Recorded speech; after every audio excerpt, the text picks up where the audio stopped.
Ultra-processed foods have become an inescapable part of modern diets, filling grocery store shelves and making up a significant portion of what many people eat every day. But as their popularity has grown, so too have concerns about their impact on our health. Recent research, including a comprehensive meta-analysis involving more than 240,000 people, has found that with every increase in ultra-processed food consumption, the risk of premature death rises. This finding has sparked debate among scientists, nutritionists, and industry representatives, but the evidence points to a troubling connection between what we eat and how long we live. To understand the implications, it's important to know what qualifies as an ultra-processed food. According to the NOVA classification system, developed by Professor Carlos Augusto Montero, foods are grouped by their level of processing. The first group includes unprocessed or minimally processed foods. Think fresh fruits, vegetables, meat, milk, and eggs. The second group consists of culinary ingredients like salt, oils, and herbs. The third group is processed foods, such as canned goods and frozen vegetables, which combine foods from the first two groups.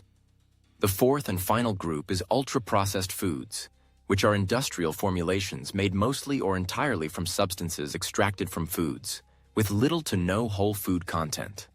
These products are often loaded with synthetic additives designed to be highly palatable and convenient, but also habit-forming. Examples of ultra-processed foods are everywhere.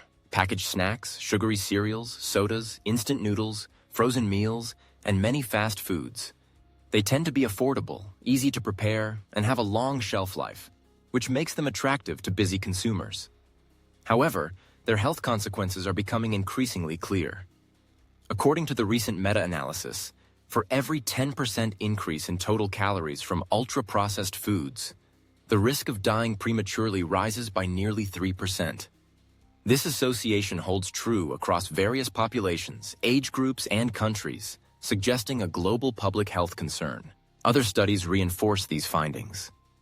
Research published in early 2024 found that people who ate more ultra-processed foods had a 50% higher risk of dying from cardiovascular disease and were more likely to suffer from mental health disorders. Higher intake was also associated with increased risks of anxiety, obesity, sleep disorders, type 2 diabetes, depression, and even certain cancers. Alarmingly, these risks can rise with just a single additional serving of ultra-processed food each day, or an increase of about 10% in daily intake. The prevalence of ultra-processed foods in the modern diet is staggering. In the United States, it's estimated that nearly 70% of the food supply is ultra-processed. For children, about 2/3 of the calories they consume come from these foods, while adults get around 60% of their calories from ultra-processed sources. This trend is not limited to the US. Many countries are experiencing similar shifts, though some, like Colombia and Brazil, still have lower rates of ultra-processed food consumption. The implications are significant. The latest study estimated how many deaths might be prevented if ultra-processed food consumption were reduced to zero. A theoretical scenario that, while unrealistic, highlights the potential scale of the problem.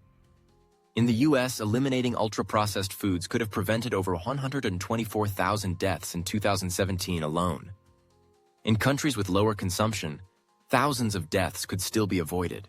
However, it's important to approach these findings with nuance. Some experts caution that the studies can't prove a direct cause and effect relationship between ultra-processed foods and early death. There may be other factors at play, such as overall lifestyle, physical activity, and socioeconomic status.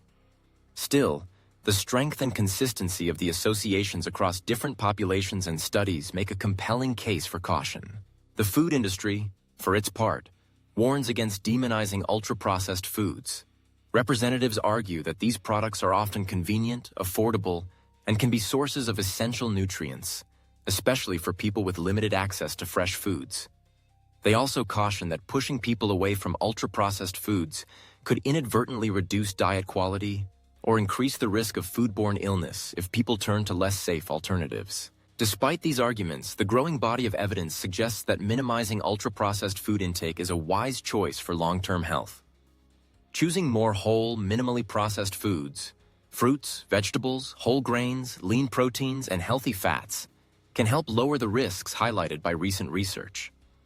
While it may not be realistic to eliminate ultra-processed foods entirely, Being mindful of their role in your diet and making gradual changes can have a meaningful impact. In the end, the relationship between ultra-processed foods and health is complex. But the message is clear. What we eat matters, and small changes in our daily choices can add up to a longer, healthier life.